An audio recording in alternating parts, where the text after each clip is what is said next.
The Dream of Fear, from The Gifts of God by Helen Schucman. Fear is the one emotion of the world. Its forms are many.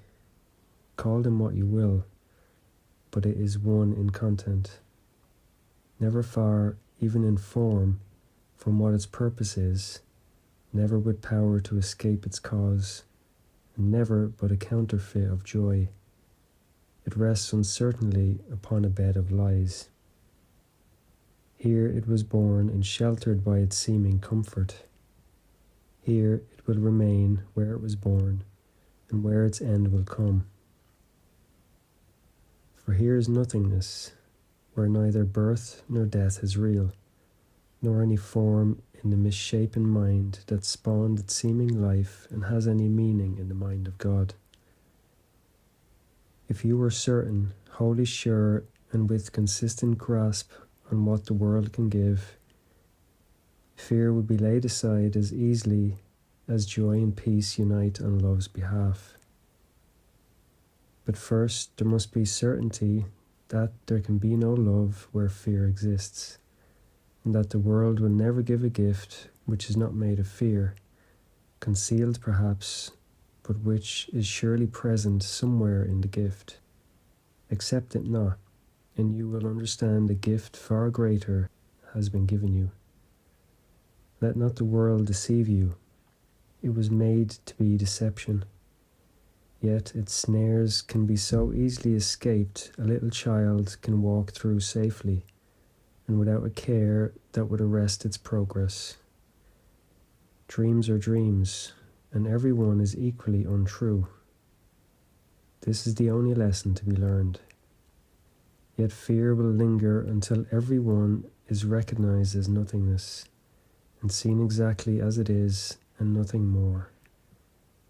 There is no person, thing, or circumstance that you can value as your own without the, quote, gift of fear arising in your heart. For you have seen them all as they are not, and love for them has fled as if from you. And you will think that God has ceased to care for you, who have betrayed the Son he loves, and chosen fear and guilt in place of him. Does God deceive, or does the world? For it is sure that one must lie. There is no point at which their thoughts agree, their gifts unite in kind or purpose. What you take from one, the other will obscure. There is no hope of compromise in this, nor can there be a shifting of the mind between the two without the fear that every dream must bring. How fearful it must be to see yourself a maker of reality and truth, the Lord of destiny and time's domain, an arbiter appointed for the world. Dreams never change.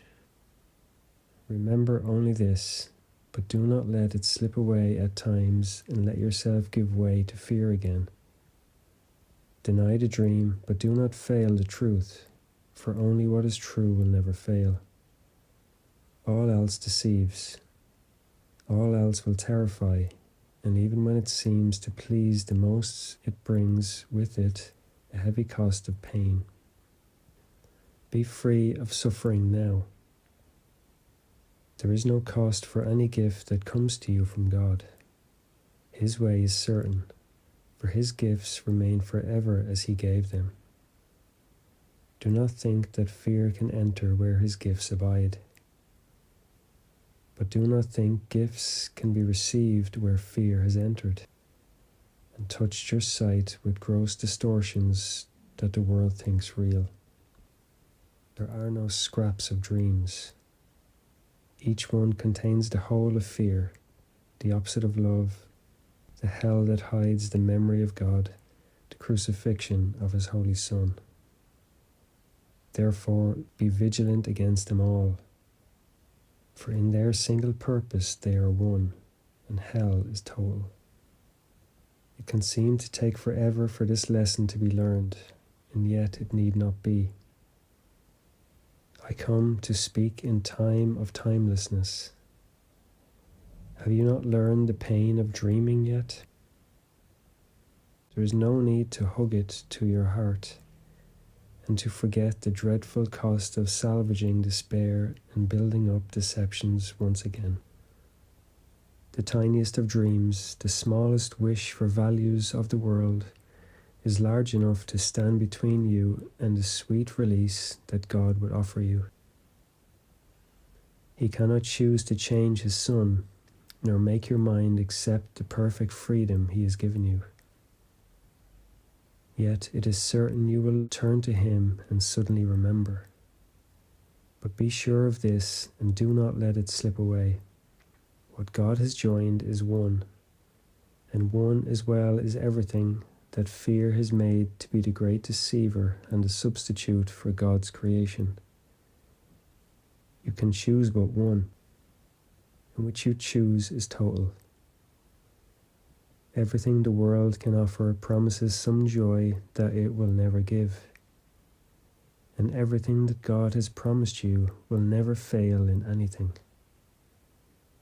No need will be unmet, no hurt unhealed, no sorrow kept unchanged, no darkness undispelled. The smallest pain will vanish suddenly before his gifts.